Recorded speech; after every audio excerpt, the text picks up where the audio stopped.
नमस्कार, मैं हूं आपके साथ सुनील कुमार शर्मा और आप देख रहे हैं न्यूज जन आवाज। लंबित मांगों को लेकर आशा सहयोगिनियों का प्रदर्शन, रैली निकाली, कलेक्ट्रेट के बाहर बनाई मानव श्रृंखला, मांगों का सौंपा ज्ञापन। जोधपुर से राजस्थान स्टेट हेड चित्रेश बोहरा की ग्राउंड रिपोर्ट। अपनी विभिन्न लंबित मांगों को लेकर आशा सहयोगियों ने शुक्रवार को जिला कलेक्ट्रेट के बाहर प्रदर्शन किया। रैली के रूप में बड़ी संख्या में पहुंची आशा सहयोगिनियों ने राज्य सरकार के खिलाफ नारेबाजी करते हुए अपनी मांगों के शीघ्र समाधान की मांग की। उन्होंने वहां मानव श्रृंखला बनाई और बाद में अपनी मांगों का ज्ञापन सौंपा। प्रदर्शन के दौरान आशा सहयोगिनियों ने कहा कि वे वर्षों से स्वास्थ्य सेवाओं में महत्वपूर्ण भूमिका निभा रही हैं, लेकिन उन्हें उनको कार्य के अनुरूप मानदेय और सुविधाएं नहीं मिल रही हैं। उन्होंने नियमितीकरण, मानदेय की बढ़ोतरी, समय पर भुगतान तथा अन्य लंबित मांगों को जल्द पूरा करने की मांग उठाई। उसके बाद आशा सहयोगिनियों के प्रतिनिधि मंडल ने जिला प्रशासन के माध्यम से राज्य सरकार के नाम ज्ञापन सौंपा। उन्होंने चेतावनी दी कि यदि उनकी मांगों पर शीघ्र सकारात्मक निर्णय नहीं लिया गया तो प्रदेश भर में आंदोलन को और तेज किया जाएगा, जिसकी समस्त जिम्मेदारी सरकार की होगी। राजस्थान स्टेट हेड चित्रेश बोहरा की रिपोर्ट के साथ देखते रहिए न्यूज जन आवाज। चैनपुरा आंगनवाड़ी आशा सहयोगिनी करीबन 20 साल से कार्यरत हूँ। सर, हमें सभी मानदेय कर्मी रखा गया है। मतलब मानदेय एक मान दिया जाता है, जैसे कोई अपना कार्य करता है तो अपन मान देते हैं ना, इस तरह मानदेय एक बहुत कम राशि जिससे हमारा घर खर्चा नहीं चल पाता है। तो हम चाहते हैं कि हमें संविदा कर्मी घोषित किया जाए, हमारा जो वेतन होता है वो बढ़ाया जाए, हमें एक वृद्धा के बाद में एक पेंशन दी जाए। वो पेंशन वगैरह कुछ नहीं मिलता है, हमारा कोई इंश्योरेंस नहीं होता है, ना हमें कोई कार्य मुक्त होने के बाद में कोई एक राशि मिलती है। ठीक है, तो हमारा यही है कि हमें अच्छे से मानदेय कर्मी संविदा कर्मी होने के बाद में अच्छा पेमेंट मिले और हमारी पेमेंट हर महीने बराबर आए, ना कि रुक रुक के आए। 4-4 महीनों से हमारी पेमेंट आती है। हमारा कार्य इतना होता है, हमें एनसीडी कार्य करना पड़ता है एमओ पोर्टल पे। उसके बाद में हम एनसीडी कार्य अगर पीसीटीएस ऐप पे करेंगे तो ही हमें पेमेंट मिलेगा। तो एमओ पोर्टल वाला तो हमारा फ्री गया ना।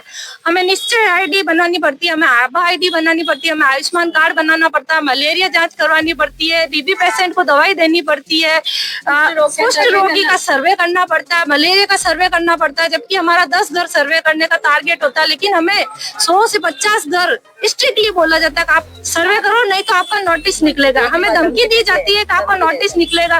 कई बार तो कई पीएससी पे उनकी अटेंडेंस रोक दी जाती है कि आपकी अटेंडेंस हम आगे नहीं भेजेंगे, और 3-3 महीना तक नहीं भेजते हैं और फिर मानदेय रुक जाता है। फिर हम इस हड़ताल पे आने के लिए मजबूर हो जाते हैं। ये हमारी मजबूरी है कि हमें हड़ताल करनी पड़ती है। अगर सरकार, मुख्यमंत्री जी से मेरा यही निवेदन है कि मेरी आवाज उन तक पहुंचे। आप अपनी बहनों के लिए सोचे। आपकी बहनें आज कोई गरीब है, कोई विकलांग है, कोई विधवा है, कोई तलाकशुदा है, तो हर तरह से वो परेशान है। तो उनका कम से कम संविदा कर्मी करके उनको अच्छा आपको पेमेंट दे तो अपना घर गृहस्थी अच्छे से चला सके, अपने बच्चों का गुजारा अच्छे से कर सके।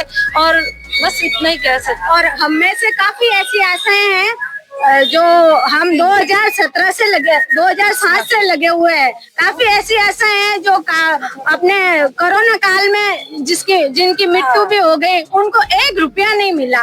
वो है ना, कोरोना काल में उन्होंने इतना काम किया आशा सहयोगिनियों ने, जबकि बाकी सब है ना कोरोना काल के डर से घर पे सोते थे, घर पे रहते थे। लेकिन एक आशा, एक योद्धा थी जो फील्ड में उतरती थी और घर घर जाती थी। कोरोना में हमने 3-3 टाइम काम किया, 3-3 टाइम ड्यूटी की है। सुबह घरों के सर्वे करना, दोपहर में कैंप लगाना, शाम को हम उनका जांच करवाना, उनको दवाई देना, उनके फिर जब वैक्सीन लगती थी तो फिर सुबह घरों का सर्वे करना और शाम को उन सबका वैक्सीनेशन करवाना। तो उस वक्त हमारे ऊपर किसी ने नहीं ध्यान दिया, ना कोई पेमेंट बढ़ाई, ना हमारे लिए कोई योजना निकाली। इन आशाओं ने इतना काम किया कोरोना में, तो उनके लिए भी कोई परमानेंट करने का कोई होना चाहिए, लेकिन नहीं, उस टाइम हमारे ऊपर किसी ने ध्यान नहीं दिया, जबकि हमने 3-3 टाइम ड्यूटी करके अपनी पूरी सेवाएं दी। सर, हमारी मांग तो ये है कि हमें परमानेंट किया जाए। लेकिन हमें एक मानदेय कर्मी के तौर पे हमें मानदेय का काम करवा के 100 तरह के काम करवाते हैं, हमें फील्ड में 100 तरह के काम करवाते हैं। और अगर आशा रिटायर होती है तो उसको कुछ भी नहीं दिया जाता है। वो जब कार्यरत होती है, काम पे रहती है, जो उसको पैसे मिलते हैं वही है, जैसे आई है वैसे के वैसे वो जाती है। लेकिन अभी वो यंग है, कार्य कर रही है, जब वो बुजुर्ग अवस्था में होगी।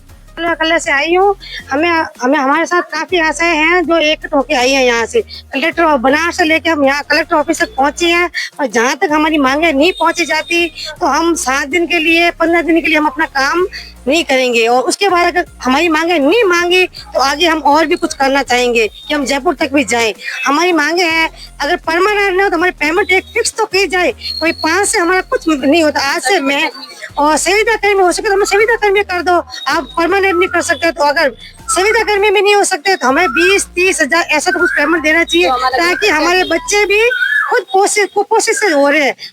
कोई माएँ ऐसे भी है जो अपने बच्चों को टाइम पे खाना वाना नहीं दे रही है, और ये जा रही है कि भाई हमें ये काम करना है, एनसीडी करना है, और हमें नोटिस के दिए बार नोटिस दिया जाता है कि हम आपको नोटिस दे देंगे। इसके नोटिस की धमकी दी जाती है, और इसके डर से हम अपना ना तो खुद के बच्चों का ध्यान दे रहे हैं, ना हम अपने बाहर बच्चों का बार आजकल देखो एजेंसी की आ रही है, इनकी खून की कमी बता रहे हैं, तो हम क्या बताएं, नहीं जाए एक जाते एन में नहीं, और एन में नहीं आ रही है तो हमारे बीच में गांव वाले हमसे चिड़चिड़ कर रहे हैं, आप अपना काम पूरा नहीं बता रहे हो। तो प्लीज आपसे रिक्वेस्ट है कि हमें परमानेंट करो या संविदा पे करो, कुछ तो हमारा भी सोचो, हम कितने धूप में घूम रही है।